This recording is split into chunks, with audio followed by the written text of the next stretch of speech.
Welcome to Creative Innovators with Gigi Johnson. I am so glad to bring Arabian Prince to the conversation. Some of you may know him from his time with N.W.A. Others may know him from his really amazing DJ work or some of the great songs that have beats from him under the hood. But you may not know how he got into all this trouble, how he became such a multidisciplinary creator, and what he's doing now to help other people be able to create in this Covitech world.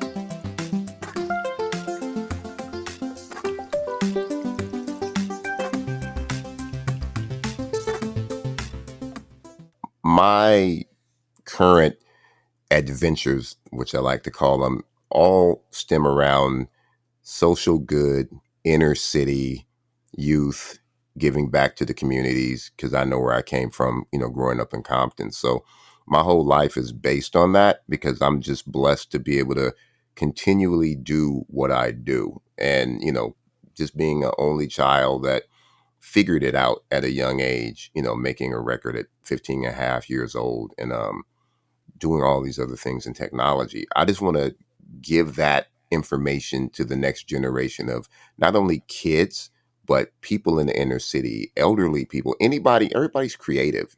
I just want to show people this is easy and not hard. So that's kind of what everything I do is based on. I've never heard you comment that you're an only child. Yes. How do you think that affected how you made decisions? Or how your family made decisions around you, right? Yeah, so it actually did. And I talk about this part a lot. Like my mother was very overly protective of me.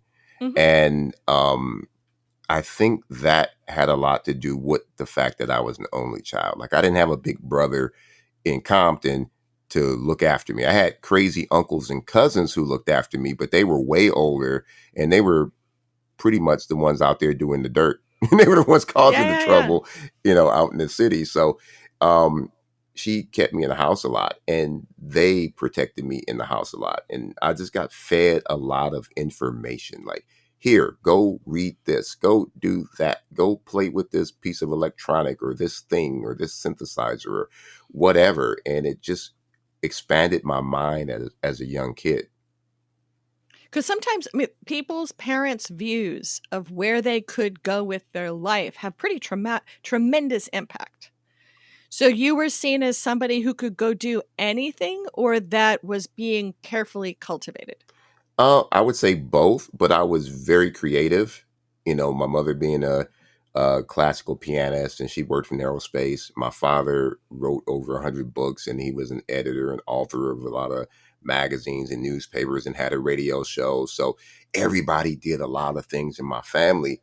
And I never knew I was supposed to only do one thing. And, I was born with a very high IQ, which I don't talk about much, but my uncle, I remember I was reading a trigonometry or calculus book or something when I was like 5, and I was able to kind of figure it out.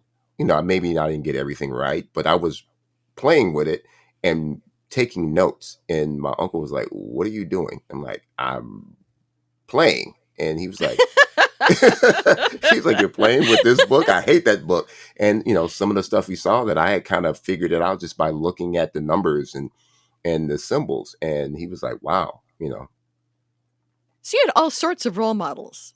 Oh yeah. Good, a good, I do this, when I speak and I do my, what do you call it? A fireside chat, or if I'm, speaking in front of a lot of people and I do the keynote or something in my deck, it says the good, the bad, and the ugly. You know what I mean? That's what I had around me: the good, the bad, and the ugly. So where did you decide then to create mischief or content? So you were creating content and doing technology from a young age. Oh yeah. Like, oh my God. Like, from, part of the story is my uncles and cousins all got sent away to the military because the only way to get you to stop doing dirt and bad things in the city is send you away. And when they would come back from overseas, they would bring back toys. They would bring back synthesizers and ham radios and CB radios and electronics, things that you probably couldn't get in LA at the time. Hmm. and definitely not in the hood. And I would just sit in there and play with that stuff and figure it out. So you've got a long journey path of figuring it out. What was the first thing that you look back now and say, that figuring it out helped create my path? My cousin Kenneth, who was in the Navy, he comes home, and I couldn't have been more than maybe 7 years old at the time, maybe 8, maybe a little younger. But he had this big suitcase thing, and it was black, and I never forget it. It was two suitcases, and he sat it up on. They had like a bar in the den, and he sat it up on the bar, and he opened up the first suitcase, and it was a keyboard. And I'm like, interesting. And I knew what that was because my mother was a pianist. And then he opened up this other one, and he attached it to the first one, and it had all of these holes and knobs on it, and it had all these wires that he was plugging in.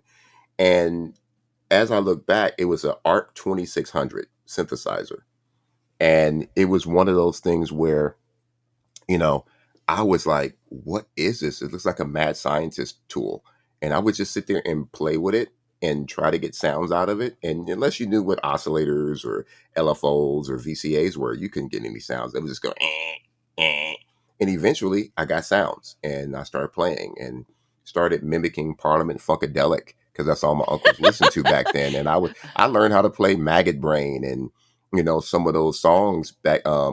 What's the other one? Maggot Brain and Tales of Kid Funkadelic. I would play that. It's like a 15-minute synthesizer song, and I would pick it out and try to play it.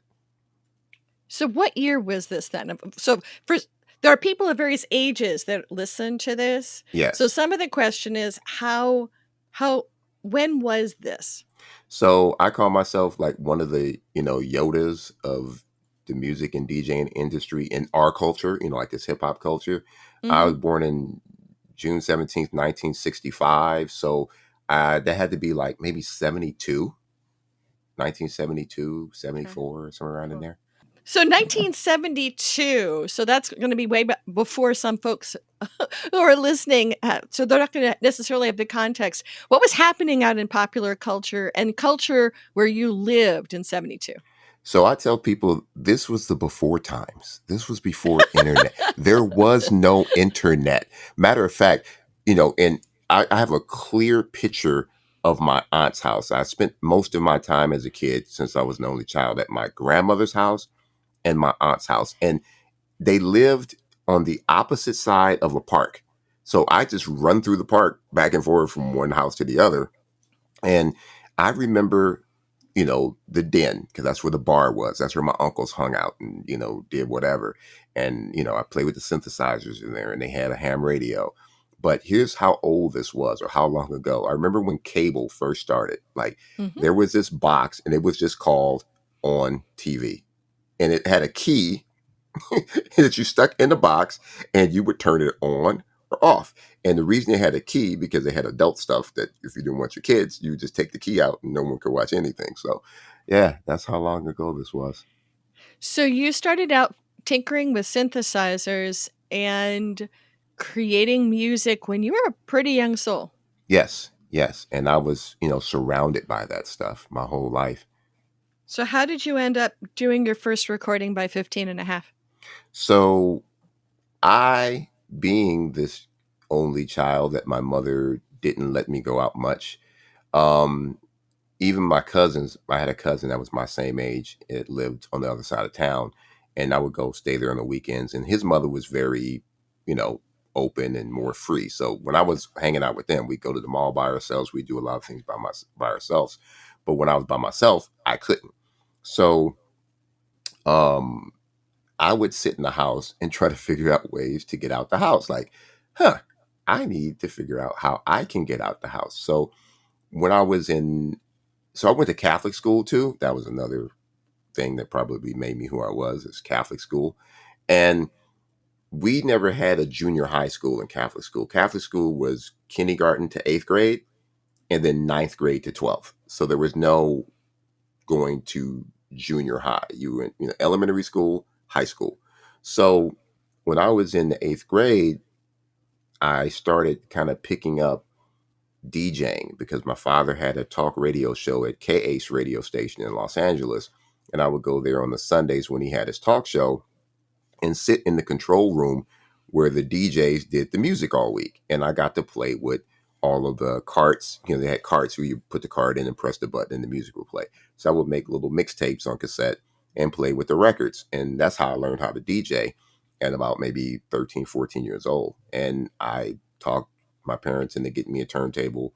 I got a cheap, realistic Radio Shack mixer. My buddy Termite, he ended up buying another turntable, and we started trying to be DJs at like 15, 14, 15 years old, and got kind of pretty popular being, the DJs of the elementary school scene. Now, I'd like you to take us through how you got into and out of NWA, but that could be an entire 5-hour conversation. But from the lens of innovation and taking creative risks, can you maybe take us the short story Oh through yeah, I figured all that of one that? out. I figured the short story out. It's pretty simple because, like I said, me and my buddy Termite, we were DJing. We were doing like, the St. Mary's High School dances, and Sarah dances and St. Bernard's dances, all of the schools we were DJing. And then we ended up doing other little events, and I got really popular because I used to always try to dress like Prince, so all the girls liked me. So I started calling myself DJ Prince, and then started hanging out and bumping into Dr. Dre and Egyptian Lover and Unknown DJ and Lonzo from the Wrecking Crew at skating rinks, because I would be invited to DJ at these skating rinks in Compton. And we all hung out. And when I turned, I think 15 and a half, right around that time, there were these Uncle Jam Army dances. That was the big thing, was all these dances that Uncle Jam's Army or Z Cars or a group called LSD or the Wrecking Crew, everybody was doing these mini concerts. It was just DJs doing parties. Some were small, like 1,000 people. Some were bigger at the convention center, 10,000 people. And then Uncle Jam's Army started doing the sports arena with 100,000 people would come to the sports arena, or not 100,000, maybe it was 10,000, 20,000 people would just pack in there for a dance. It was crazy, right? So we would go, and I got inspired, and I would hang out with Egyptian Lover, who was in Uncle Jam's Army, and I started doing stuff with them. And then Dre and DJ Yella, they were part of the Wrecking Crew with Lonzo, and I would hang out with them because I was the little tech kid that knew how to do the drum machines and the sequencers and the synthesizers. So everybody had me around in their studio to show them how to use stuff. So I got to hang out with all the different crews. And they all announced right around the same time that they were going to start making records, because rap had started to come out of the East Coast. And we used to bring the rappers to the dances. So you bring in Run DMC or Curtis Blow or whoever. And it's like, well, we can do that stuff. And I remember I had a little club in Lenox, California, which is right next to Hawthorne, called The Cave. I used to work at a pet store part time, and the guy who owned the pet store owned a little community center that he would hold weddings at. And I got to DJ a quinceanera there. And he met me and was like, you're pretty good. You're kind of young. And I was like, yeah, I do this. I'm kind of known in the school scene, and I'd like to do this. And I was like, what do you do at this building when you're not doing weddings and quinceañeras? He says, just sits here. I says, look, let me do a party here on the weekends, like Friday and Saturday, and I could pack it out with kids, and we could sell soda. And I became like this little entrepreneur, and I had my little club called The Cave, and everybody in the city would come to my club. And that's how I got into NWA, because, I was popular and Dre was popular, and they started making records, and I wasn't in a crew. So I saved up $500, and the guy at the pet store, Sam Nassif, he gave me another $500, and I went into a recording studio by myself. Had never been in a recording studio. I knew how to play a synthesizer and mess around with drum machines. I walked in and walked out with a song that I did all by myself, and got it on the radio, got it pressed, and started touring with everybody else. And make a long story short, me and Dre were producing a lot of the hits on the West Coast, for other people and for ourselves. And we were young and didn't know about business. And this is the first thing I tell every kid, every student, every person I meet that wants to get into the entertainment business or any business. They call it the music business for a reason. Yeah, you can do music, but you need to take care of your business. It's the entertainment what? Business. It's all about business. So we didn't know. We were just getting paid $500 here, $1,000 here in cash to do these songs for people, and we didn't care because that's more money we could ever see in our lifetimes.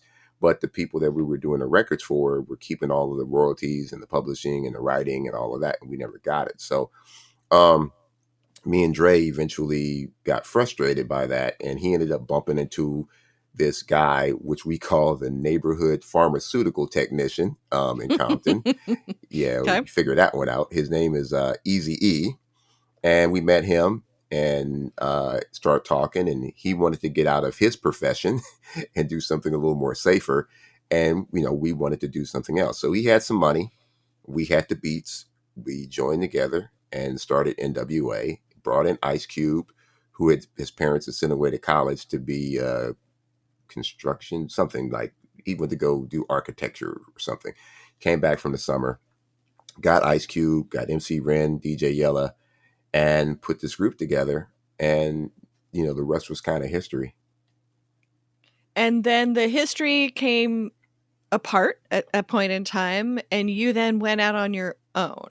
Yes. But you already were out on your own. So you kind of returned to being a creative solopreneur. I mean, you were creating music. What was the journey after NWA?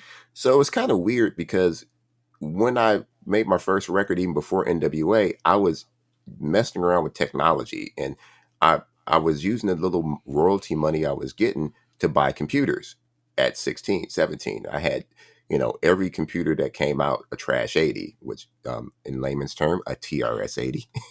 I had the Commodore VIC 20, the Commodore 64. I had the Commodore Colt computer. I had everything out there just to learn how to do that. And the reason I got into it was because when we used to tour, everybody would party and drink and, smoke or do whatever they did. But when video games came out, people stopped partying and wanted to go to arcades and wanted to play with the little handheld ColecoVisions and stuff like that. So I started looking at that like, wait a minute, this is like the new crack here, and I want in. Like, I need to figure this video game thing out. So taught myself how to code, taught myself how to do sprite animation, those kind of things. And literally while I was touring with N.W.A., I was going to SIGGRAPH conventions and I think it was Comdex, back then, and Yep, learning back in the about, day, back in the yeah, day. learning about technology, and got approached by companies who saw me playing with their demo hardware and stuff. And like, who are you? Like, why are you so good at this? And I tell them I have a lot of time on my hands, because being in this group NWA, we can't go outside much. And I got invited to do the first series of the Mighty Morphin Power Rangers, do visual effects on that. I did Casper, Adam's Family, Silver Surfer, a bunch of other shows and movies. And then I hopped over to Fox Interactive and started working on video games and Vivendi Universal. And I just was doing two parallel universes at the same time and making a lot of money doing that. And that's kind of how I ended up getting out of NWA, is because I had this other career going on. We were getting ripped off by our manager in NWA. I had a hit record with a song called Supersonic by my girl group JJ Fat that I produced, that I brought over to our label. Our manager was taking that money too. So I finally got fed up and was like, I'm out. I don't care if we got a hit record with Straight Outta Compton. It doesn't matter if the police are after me and I'm not making any money. So I got me an attorney and went up to my manager and got it straightened out, got a contract, left, and I was a happy camper. So on all of these things, were you an individual independent contractor? Did you create a team around yourself? Did you create a different team around each project? Did you work for the companies as an employee? What was kind of the people structure that let you be who you were trying to be with so many different directions? Yeah, so when I first got invited to do the Power Rangers things for Saban, they didn't know what to do with me. They were like, "You're good. We want you to work on this, and we know who you are." And I like, I don't care. I'll sit in the office. You know what I mean? Like I'll sit in the office and do whatever. So I just literally sat in the office and worked on stuff. I worked on the projects just like everybody else. And then when I had to tour, I would just go tour. And I did that. And so it was just me as being an employee. The first time I ever gone and sat in HR, you know what I mean? Like, that was kind of weird. Like, N.W.A. Do we want this guy working at Saban? You know? And the same thing at Fox Interactive. We were doing all of the Saturday morning Fox Kids stuff. And what happened was, we were doing the Saturday morning Fox Kids stuff. And I would go over for meetings. And then I heard that they were doing Fox Interactive. And I'm like, ooh, video games. I want to do that, right? And I said, how can I do this? Can I come work here? And they were like, you don't know anything about video games. And I told them, I said, well, you don't either. It's too new. Like, what do you know about it? Like you guys got money. So I ended up going over there and being a game tester because that's the only way they would let me come work there. And I would sit there and learn from the inside. And they got fed up with that after a while. Like, look, dude, you don't need to be sitting in here. So we're going to make you an associate, or lead or something like that. And yeah, that's how I kept getting into careers. I just go to companies and figure it out. But meanwhile, you had your own small company on the outside still producing music every month, Yeah. Yeah. I which didn't was sleep. mostly you and a lawyer. And I mean, so I mean, I know that you've got your studio now at home, but you've been having massive gear at your own home and creating music all the time in this intervening time, if I understand correctly. Yeah. Yeah. I was doing it all at the same time.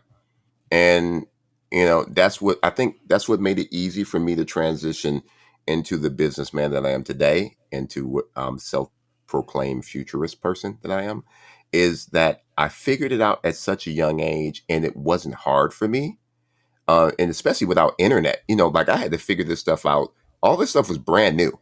Everybody was trying to figure it out together. 3D animation and special effects and visual effects and I remember when I first started, people were actually editing video off of tape. You know what I mean? It wasn't digital nonlinear editing. It was off of tape. And I was there at the beginning of all of that. So I was able to help shape that future. And I even created some plugins back in the day too. So I mean, you currently still have a buffet of things you're working on. So I'm aware that you've got gear you've been helping out on, that you've Yes. got nonprofits you're working with, that you've got new Yes. ventures. What is your Yes. current buffet and where are you trying to take it? So I'm glad you asked that. Like I'm doing a lot of stuff in the inner cities. I'm working with this company, Solar Impact. They bought 5 huge warehouses in South LA, and we're putting in a technology center and esports center. And COVID slowed it down because we would have been open by now, but we're getting ready to get back to it and try to open by spring. I'm building out all the technology for them and putting in the esport and everything like that. Working with the Boys and Girls Club, doing the same thing. But on my personal side, I know you know about the M Classic thing I released. I released that the first ever graphics processor for game consoles.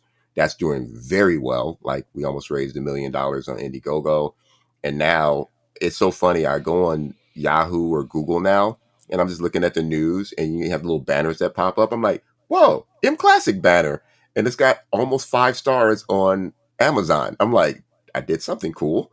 So that's going well. And my newest adventure that you don't even know about, besides my Mm. COVID company, I'm partnered in a COVID company called Covitech. I'm working with another company that actually, this is kind of crazy. They approached me because they want to do bias. They have a bias company and they want to do bias AI. So create AI that helps with bias. Oh, So I'm wow. all part of that. So we're starting that up. But my biggest venture right now is a company called GOAT with 3 G's. And Three Yes. G's at the front end of it. Three G's at the front end of GOAT, and Okay. we got a few different names: greatest gaming gear of all time, greatest gig gear of all time, greatest gadget gear of all time. It could actually be all of them, depending on what the product is. But basically, I have now officially started my own PC company with the help of some bigger companies like EVGA and iBuyPower and some of my friends at Microsoft and other places like Samsung and Intel. So yeah, I've got a lot of friends that are supporting me on this new PC venture, and I'm actually, today is official. I'm actually getting the website up, and we're launching some of the first PC, selling some of the first PCs in invitation only to get them out there. But we're focusing on streaming PCs right now. We're focusing on my DJ friends and my musician friends and entertainers and social media influencers who are out there trying to make money during COVID and stream. But a lot of them don't understand that it's very hard to do a live video stream with, like all kind of graphics and having everything sync properly on a MacBook. They're not really built for that. You Mm-hmm. really do need a PC, and preferably a gaming PC or a With PC the with right a, video card on yes, with it. a NVIDIA GeForce 2080 or 2060 or something like that, or an AMD graphics processor and a PC CPU that's multi-threading. You need that, Mm-hmm. and people don't know how. So what we're doing is creating turnkey systems. So when you buy our PC, when you buy our streaming system, it comes with everything, including a Focusrite audio box, or either Focusrite or you know um, what's it? Studio Live is Presonus or Native Or the Instruments, or you Black know, or Magic. Black Magic. I just partnered with Black Magic, and I'm Ooh. partnering. And what we're trying to do too is, I'm not. I know you can go buy a cheaper PC, but it's going to have a lot of cheap parts in it. Like, I would not want to put a no name hard drive in my rig that I'm trying to make money with. So we're, really focusing on quality. Like, we're using Samsung NVMEs, the Evos. You know what I mean? We're going to stick to Mm-hmm. those because we know that these are proven. We want to build a tank that works, that people don't have to worry about. And yeah, we're launching that product. And I'm going to change my name to probably Gates Jobs Dell Jr. Yeah, that would be my new Well, name, Gates Jobs Dell Jr. we really are in a time though where everyone is creating from home, and the ability to not have to worry about something going wrong is really high because your average person is now, it's like driving a car that you don't understand what's under the hood anymore. Correct. And it really has been interesting, whether it's having the equivalent of Geek Squad looking over your shoulder to be able to make sure that when your stuff goes down and you're trying to stream, it's you can't be fragile. So that's so coming back. We've known each other for a couple of years, and you always have something new afoot. How do you decide where to put your superpowers? How do you decide what's worth your time? So I always have that running joke. I'm trying to beat Dr. Dre to $1 billion. That's my motivation, right? But it's all about giving back. So I know the more successful I am in my endeavors, in the things that I do, the more help I can give in the inner cities and the communities, and that's really my driving force. But like I said, all of these things come easy to me, and I can, like today, I have a song that I'm mixing, and I'm working on music, and I'm finishing the website for GOAT, which I'm building myself, and I'm building the first PCs myself. I enjoy this. I'm like Willy Wonka in a chocolate factory over here.